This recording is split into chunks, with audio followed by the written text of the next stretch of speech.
If any of you have been watching my videos for a while now, you will know that I am a keen advocate of Hinduism. I would never profess myself a Hindu. I don't really like ideology, but if there's one particular philosophy, which I believe is more a philosophy, that has been resourceful for me than any others, it would be Hinduism. And one of my favorite chapters is the practice of meditation, in which Krishna is inducting Arjuna into how to practice meditation. And it is such a profound and very poignant and powerful piece of wisdom for me. I thought I would share with you the chapter today.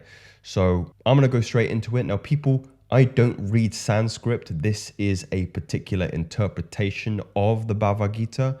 But I feel that the sentiment, at least most of the sentiment, is received and understood by myself. So let me share with you Krishna. It is not those who lack in energy or refrain from action, but those who work without expectation of reward who attain the goal of meditation. I love this. I'm in love with this idea so much. And there are so many trite and cliche and perhaps platitudes that you may hear that echo this particular message, which is stop focusing on the end of the journey and just enjoy the journey, brothers.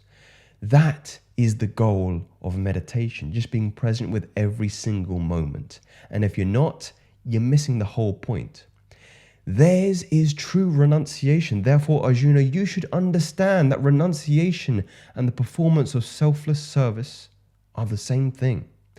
Those who cannot renounce attachment to the results of their work are far from the path. Guys, this is why I do these videos. I love doing these videos. I love speaking. I love sharing with you insight, wisdom, knowledge, my personal experiences, because I just, maybe I like the sound of my voice too much. Maybe that's it. But for me, it's like a meditation.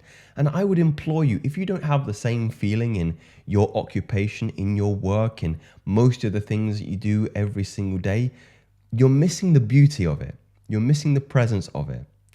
And that's one of the fundamental paths to God. And I know I can't know that, but my intuition, my heart opens up to that kind of concept. So for aspirants who want to climb the mountain of spiritual awareness, the path is selfless work. For those who have ascended to yoga, the path is stillness and peace. When a person has freed himself from attachment to the results of the work, what I'm going to get from the work, and from the desires of the enjoyment of the senses, he ascends to the unitive state. Reshape yourself through the power of your will. Never let yourself be degraded by self-will. The will is the only friend of the self, and the will is the only enemy of the self. To those who have conquered themselves, the will is a friend, but it is the enemy of those who have not found the self within them. One of the most beautiful ways of interpreting the Gita is that Krishna is actually the higher version of Arjuna. So God is the higher version of yourself, and he's actually just having a conversation with the highest version of himself on the battlefield. The supreme reality stands revealed in the consciousness of those who have conquered themselves. They live in peace, alike in cold and heat, pleasure and in pain, praise and in blame. They are completely fulfilled by the spiritual wisdom and self-realization.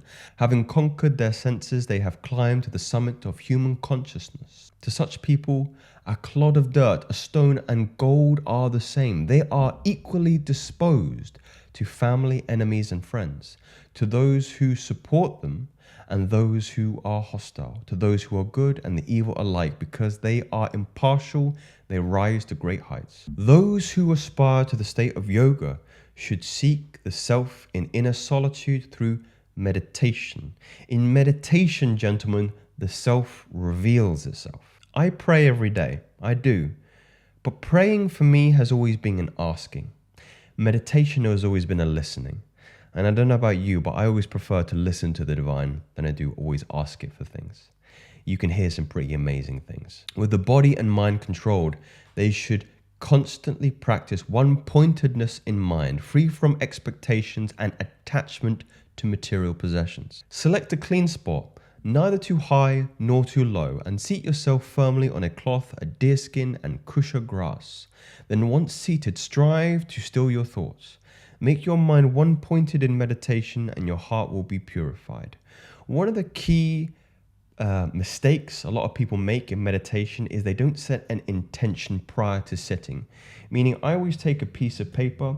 It's usually my journal, and I just write down what my meditation object is going to be. Maybe the meditation object is the breath. Where in the breath? The tip of the nose, right nostril, left nostril, diaphragm, belly, chest. What kind of breathing? Yogic breathing, diaphragmatic breathing, thoracic breathing. Maybe your meditation object is the third eye. Maybe it's maybe you're doing Mula Bandha, which is the pelvic floor, the sexual energy meditation. Maybe you're doing mindfulness meditation on what you can hear around you instead, the buzzing of the lights or the radiators and bits and pieces like that. Maybe you're doing body scans. So always have an intention, otherwise the mind is going to wander and it's not going to be one-pointed and focused. Hold your body, head and neck firmly in a straight line with and keep your eyes from wandering. Another critical mistake is you can't do meditation lying down. The spine has to be perpendicular to the earth. Your spine is like an antenna, right?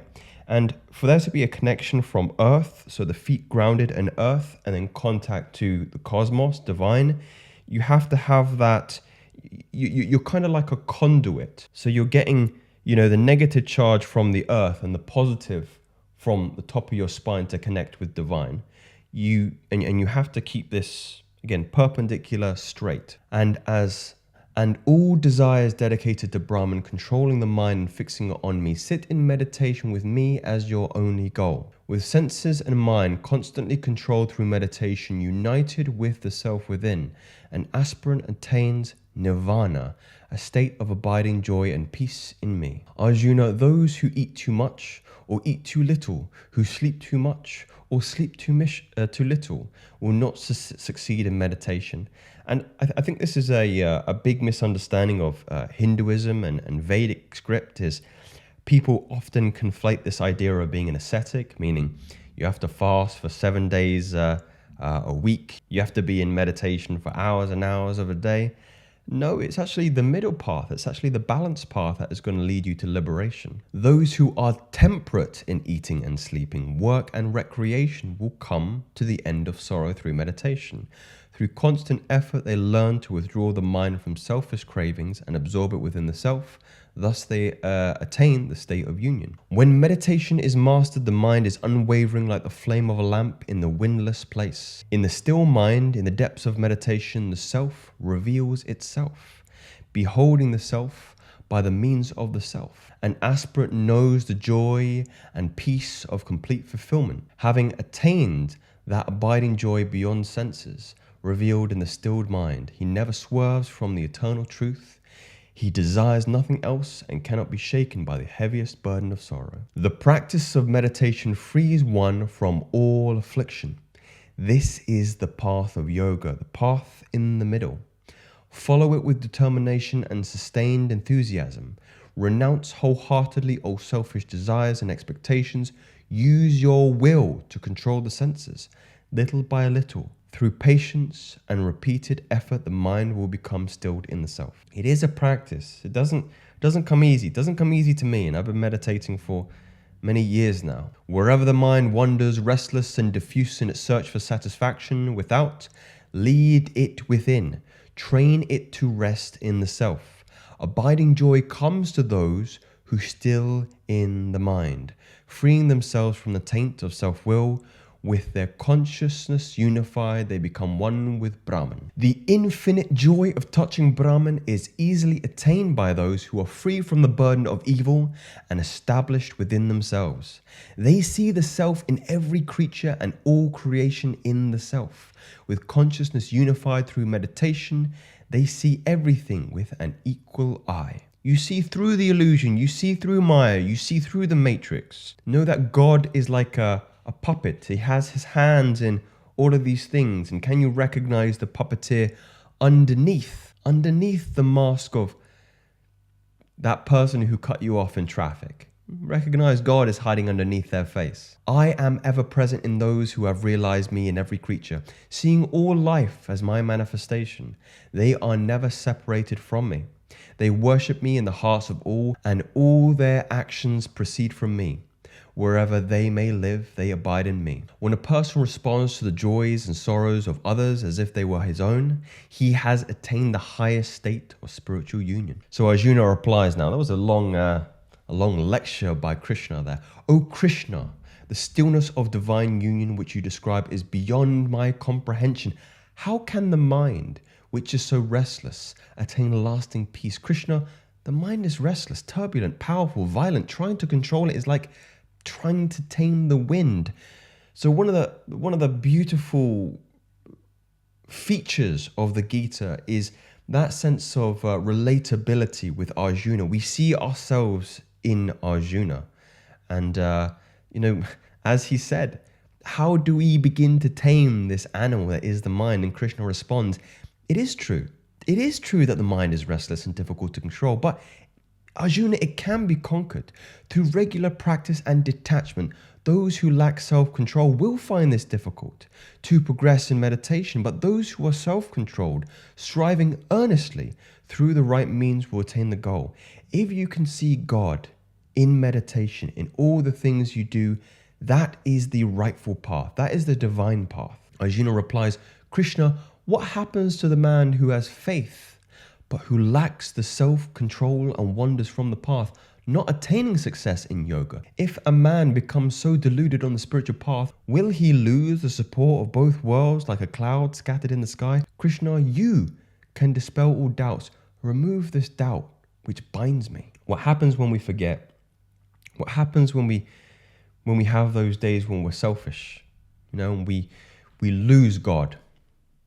Are we doomed to remain in hell and forever be bound and not liberated? No. Arjuna, my son, such a person will not be destroyed. No one who does good work will ever come to a bad end, either here or in the world to come. When such people die, they go to other realms where the righteous live. They dwell there for countless years, and then are reborn into a home which is pure and prosperous. Or they may be born into a family where meditation is practiced.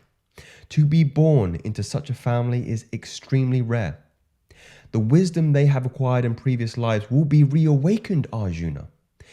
The soul keeps these spiritual lessons with it in the next incarnation, and they will strive even harder for self-realization. Indeed, they will be driven by the strengths of their past disciplines. Even one who inquires after the practice of meditation rises above those who simply perform rituals. Through constant efforts over many lifetimes, a person becomes purified of all selfish desires and attains the supreme goal of life. Meditation is superior to severe asceticism and the path of knowledge. It is also superior to selfless service. May you attain the goal of meditation, Arjuna, even amongst those who meditate, that a man or a woman who worships me with perfect faith, completely absorbed in me, is the most firmly established in yoga. One of my favorite chapters.